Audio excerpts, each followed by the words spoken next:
Hello student, I welcome you all for this important topic under unit 3, that is bending stress equation. It is also called as a flexural formula. So this equation is very important to find out missing values of either moment of inertia, bending moment, then section modulus, extreme fiber. Definitely there will be one problem in your final examination based on this particular equation. That's why everybody should know about the flexural equation or bending equation. Now before going for derivation, there are few assumptions in the bending theory. So what are that assumptions? The beam is initially straight and unstressed. It means initially beam is not loaded. When there is a load, there will be stress. So it is unstressed means what? Beam is not loaded initially. Second assumption is the material of the beam is perfectly homogeneous and isotropic. Homogeneous and isotropic means what? It has the same properties in all directions. That is, the density and elastic properties are same throughout the length, and that obeys Hooke's law.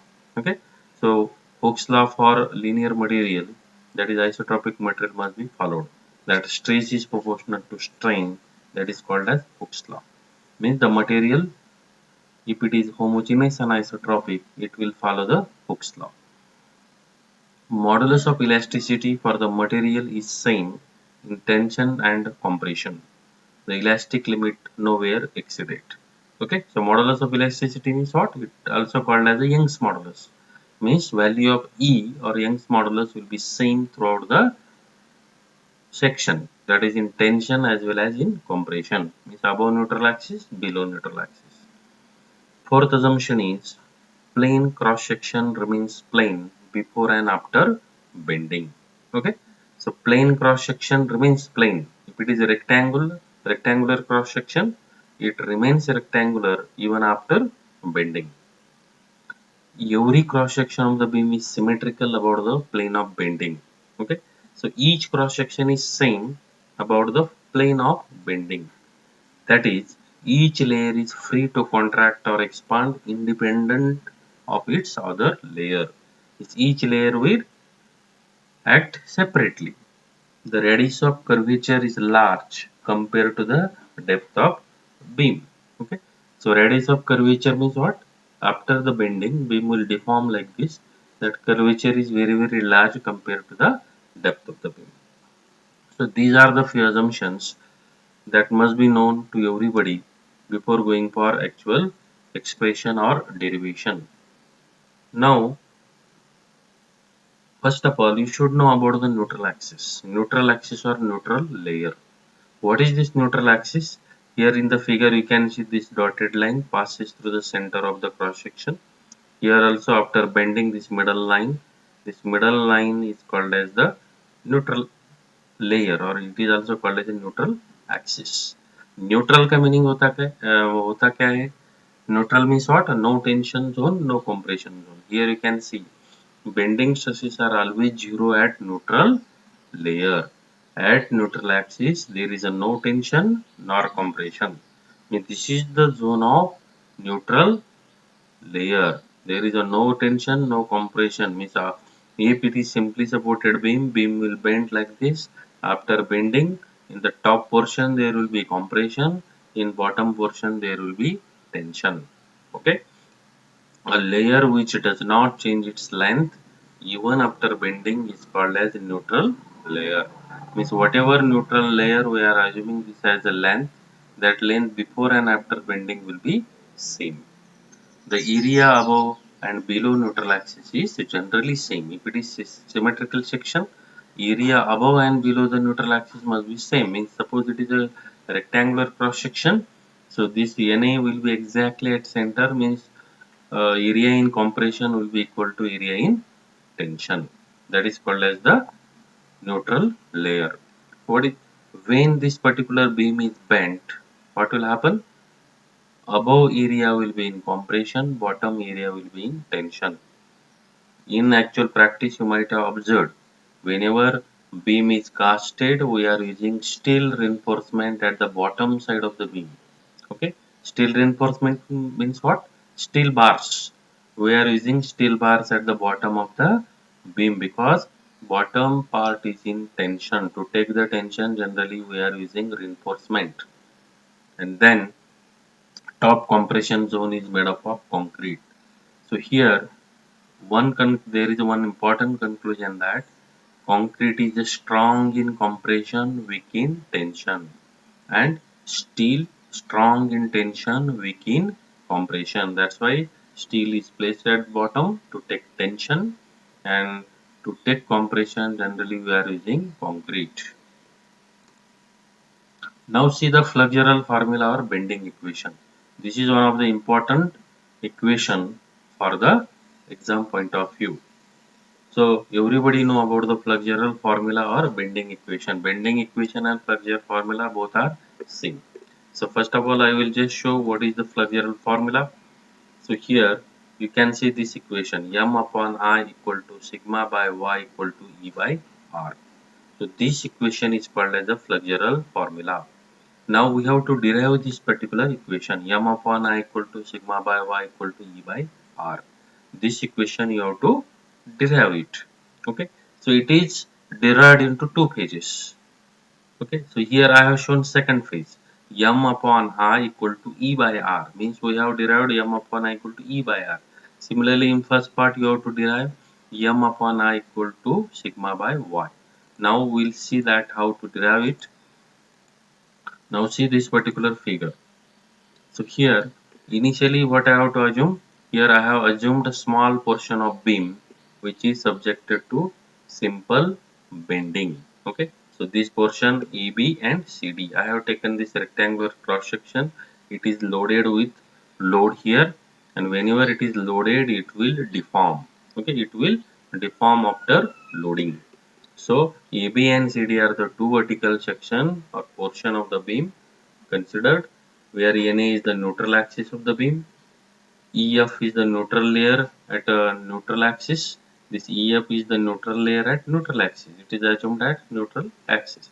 And DX is the length of the beam between section AB and CD. This AB and CD, the length of this layer is assumed as DX. It means length EC, length EF, length GH and length BD all are equal to DX. Their length will be same. Now assume that there is one layer GH at a distance y from neutral axis. Then here I have assumed one layer GH. This is the layer GH at a distance y from neutral axis whose width is also dx. Okay. Now after bending what happened? This particular section will take cross section like this. After bending, this AB and CD will changes into A dash, B dash, C dash, D dash. Similarly, this EF will change into E dash, F dash, and GH will change into G dash, H dash. But after the bending, this GH will increase. This GH, okay, below the neutral axis it is shown. GH here it is DX, and after bending it will be G dash, H dash. This length will slightly increase. But as per our assumption, before and after bending at neutral axis, length of cross section remains same. It means neutral layer is at neutral axis, that is EF, means this EF and A dash F dash becomes same. So here it is assumed that as per our assumption, EF will be equal to E dash F dash, that is equal to dx. That length will not change. Okay, and then you can see A dash, B dash, C dash, D dash are meeting with each other at point O. If you after bending, if you extend this particular line, they will meet at point O, okay, whose radius from the neutral axis is taken as R, that is radius of curvature. And then if you want to find out the angle between that particular arc, that will be theta, and distance of G dash H dash from neutral layer is Y. Okay, so G dash H dash, this at a distance Y from neutral axis. Here you can see this distance we have assumed as a Y. To find out the length of this neutral layer, if you want to find out this length means what? This is nothing but arc. How arc length is calculated? Arc length is calculated using formula r theta. Okay, same thing I have used here. Length of neutral layer E dash F dash, that will be r into theta. Okay, so this is for which layer? Neutral layer. For E dash F dash it is r into theta. Suppose I want to find out for G dash H dash, it will be r plus y.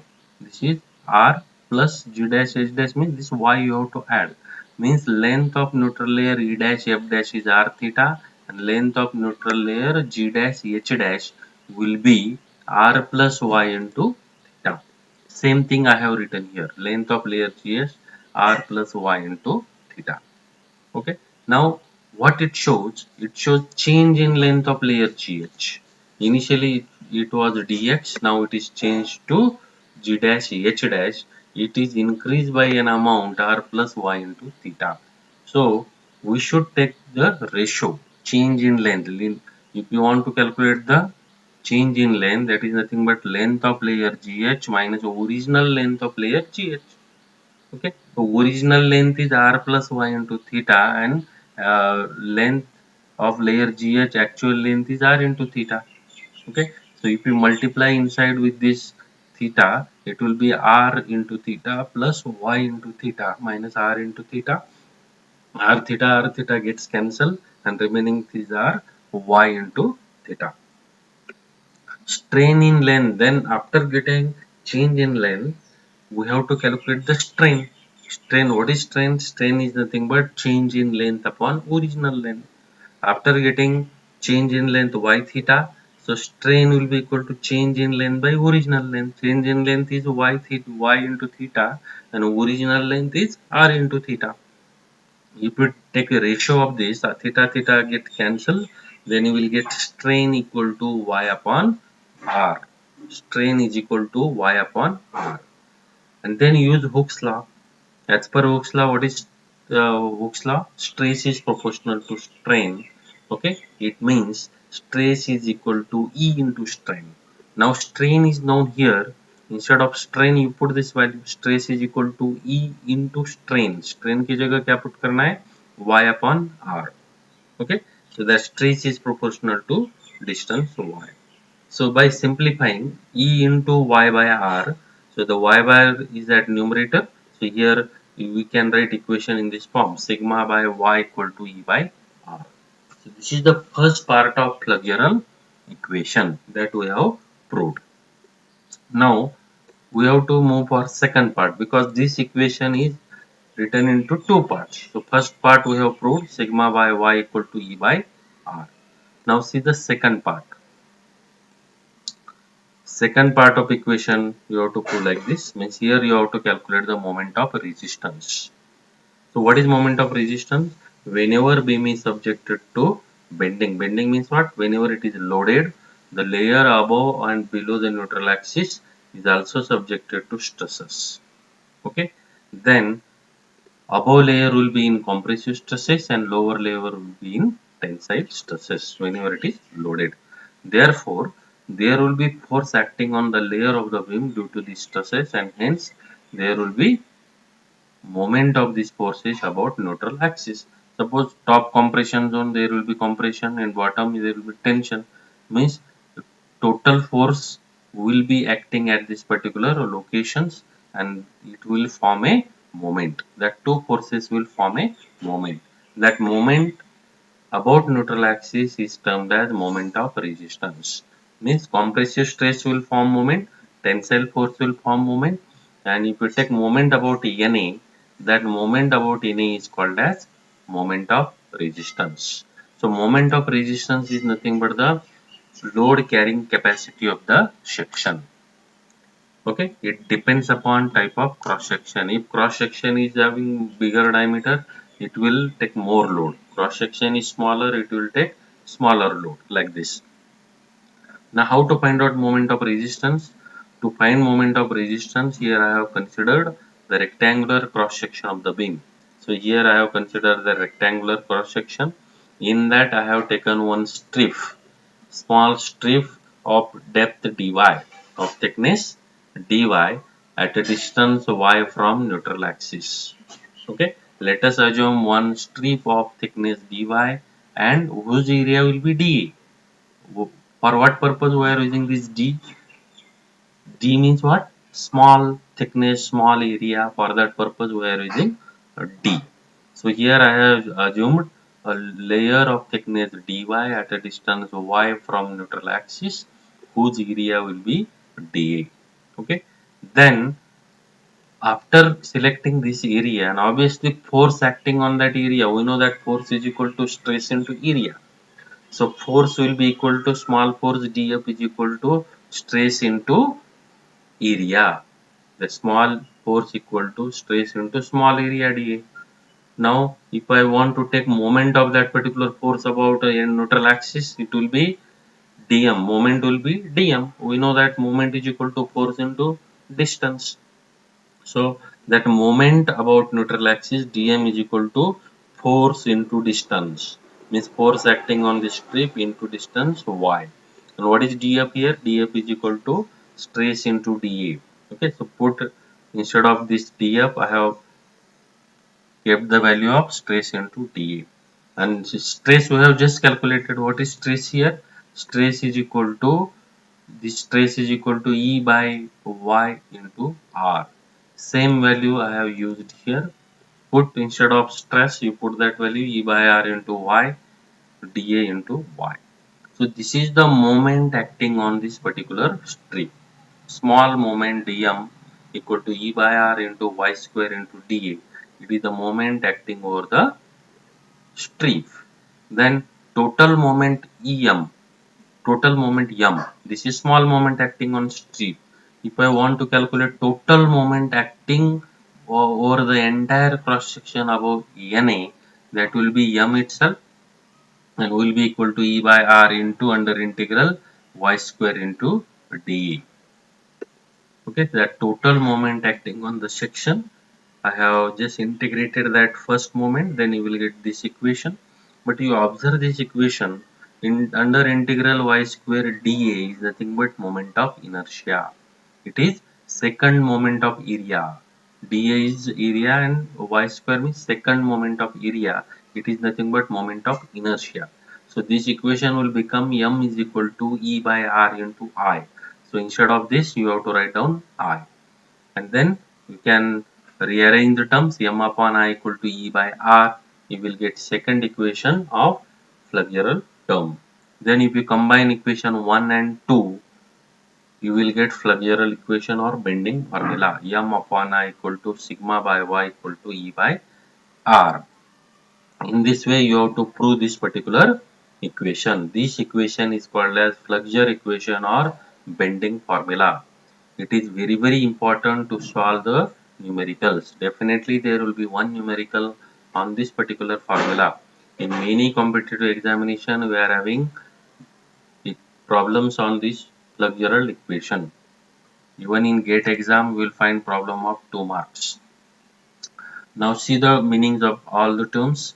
So here I have shown for rectangular section bending stress diagram. This diagram is called as bending stress diagram. Okay.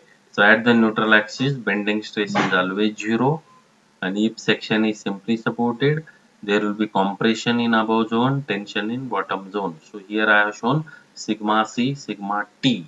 Sigma C indicates stress in compressive zone. Sigma T indicates stress in tensile zone when it bends like this.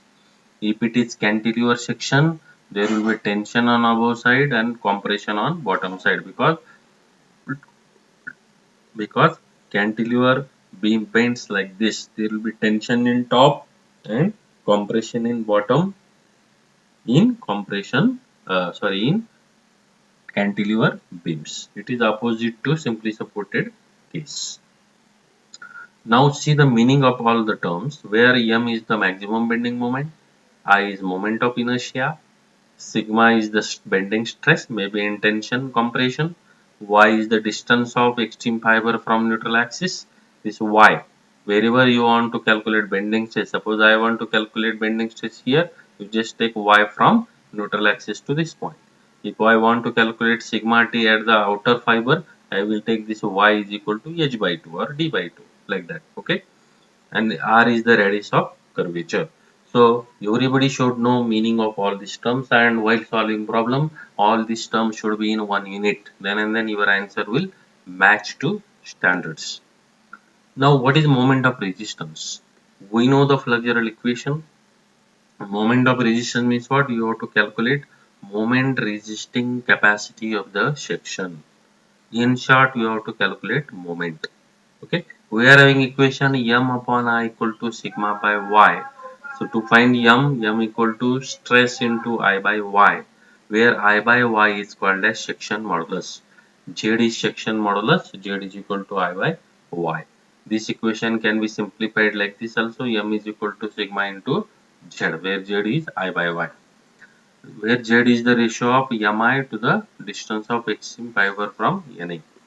For symmetrical section, okay, suppose it is a circular section or rectangular cross section. For symmetrical section, moment of resistance in compression will be equal to moment of resistance in tension. Both value will be same because of equal cross section.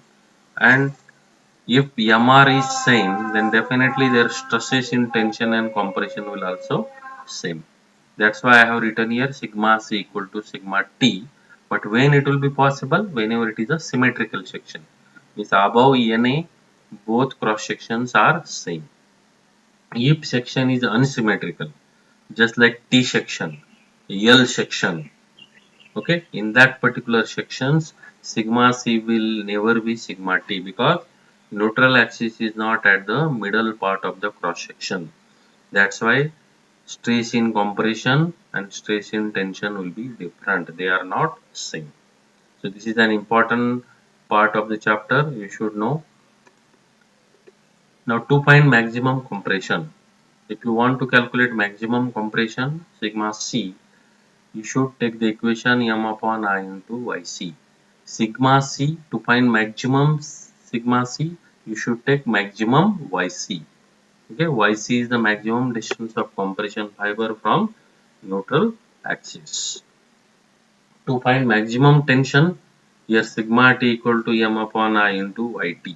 Okay, so to find tension sigma t, you should take yt. To find sigma c, you should consider yc. And to find out sigma max, you should consider y max. Sigma max is equal to m upon I into y max. Yeah, I by y is also called as section modulus. Then you can write down this equation as a m by z. In a few books, you will find that stress is directly written as a m by z, where they have replaced I by y equal to z. That is section modulus. Now here I have shown few bending stress diagram. This is a bending stress diagram. For I section, because I section is symmetrical, bending stress diagram, top portion will be in compression, bottom will be in tension. For channel section, it is also symmetrical above or below neutral axis. This is the bending stress diagram, sigma c, sigma t. Many times there is one question, draw bending stress diagram for various cross section. So various cross section means there may be I section, channel section, L section, T sections. So you can draw similar type of diagram for such a sections. So in this way, in the today's lecture, we have discussed about few assumptions in bending theory. After that, we have discussed about the definition of neutral axis. Then we have seen the flexural equation, that is bending formula, and that formula is m upon I equal to sigma by y equal to E by R. And then we have seen few figures of bending stress diagram, then moment of resistance. So in this way we have completed this bending stress equation part successfully. So in next lecture we will see few numericals on bending stress equation or flexural equation.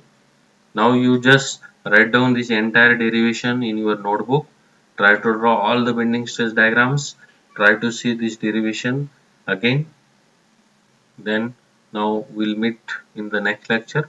Thank you. Thank you very much.